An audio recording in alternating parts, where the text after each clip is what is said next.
Casi todos sabemos que un automóvil típico obtiene su potencia del motor bajo el capó. Pero ¿cuántos saben en realidad cómo funciona un motor?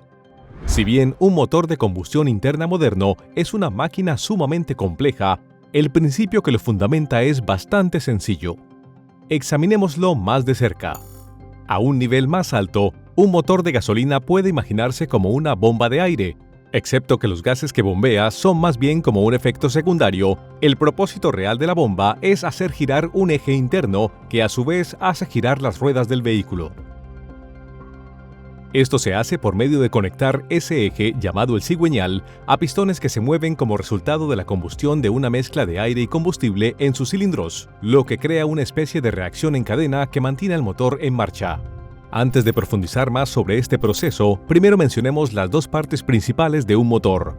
En la parte inferior, un bloque aloja los pistones, los cilindros y el cigüeñal, el cual envía la potencia del motor a la transmisión y las ruedas. En la parte superior, la culata contiene la parte superior de los cilindros, gestiona el flujo del aire y la combustión por medio del tren de válvulas y los sistemas de inyección y encendido del combustible. Expliquemos esa parte un poco más. Quizás habrá oído la frase 4 tiempos para describir el motor de un vehículo. Esto se refiere a sus 4 etapas de funcionamiento. Primero, el pistón desciende y crea un vacío en la cámara que aspira aire a través de válvulas de admisión controladas con precisión. Luego las válvulas se cierran y el pistón se eleva, comprimiendo todo el aire, junto con la gasolina que introdujo el sistema de inyección. Ahora viene lo divertido. El sistema de encendido crea una chispa en la punta de la bujía, produciendo una explosión controlada de la mezcla comprimida de aire y combustible que desplaza el pistón hacia abajo.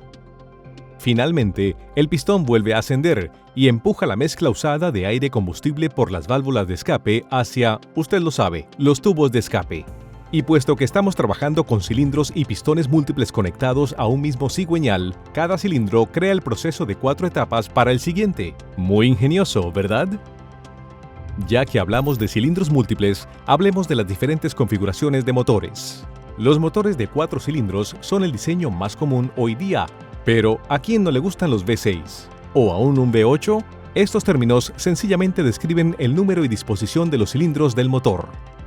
Casi todos los motores de 4 cilindros tienen sus cilindros en fila y se les llama en línea o rectos, pero también es común ver motores que agrupan sus cilindros en 2 bancos que se conectan a un ángulo, formando una V. Este es un método eficaz de reducir la longitud de un motor a la mitad, facilitando su instalación bajo el capó. Entonces, ¿qué es un V6? Tiene 3 cilindros en cada lado en forma de V. ¿Y si se ampliara el ángulo de la V por completo hasta los 180 grados? Bueno, entonces tendría un motor de diseño boxer o plano. Muy bien, ¿y qué hay de esos números que siempre se ven? ¿2,0, 3,5? Esos se refieren a la cilindrada del motor, lo cual frecuentemente se interpreta como su tamaño. Ese número literalmente es el volumen en litros que los pistones desplazan en cada ciclo del motor. Así que si llenáramos los cilindros de un motor de 2 litros con un líquido, se llevaría, 2 litros. Si se trata de un motor de 4 cilindros, entonces cada cilindro desplaza medio litro. Entonces, ¿cuál es el resultado de todo esto? Potencia. La salida mesurable de un motor se denomina esfuerzo de torsión. Básicamente, es la fuerza con la cual se gira el cigüeñal.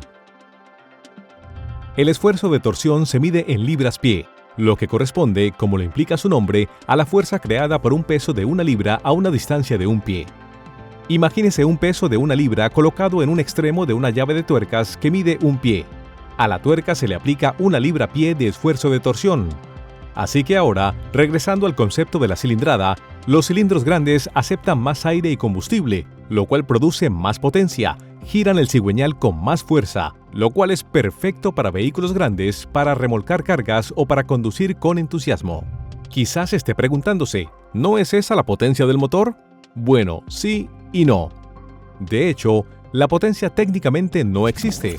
Sin duda que eso requiere algo de explicación. Obviamente, la potencia es un concepto real, pero en realidad es una cantidad calculada, no una medición física como lo es el esfuerzo de torsión. Básicamente es el esfuerzo de torsión en función del tiempo. Esto significa que cuanto más rápido gira un motor, sus revoluciones por minuto más trabajo pueden hacer y más potencia tiene. En términos extremadamente simplificados, el esfuerzo de torsión multiplicado por las revoluciones es igual a la potencia. Pero eso no significa que para crear mucha potencia solo basta con girar el motor más rápido, ya que eso consume más y más energía conforme aumenta el régimen del motor. Y a medida que ese esfuerzo de torsión disminuye, el cálculo de potencia también empieza a disminuir. Por este motivo, las transmisiones son tan críticas para mantenerlo todo en el punto óptimo. Pero ese es tema para otro vídeo.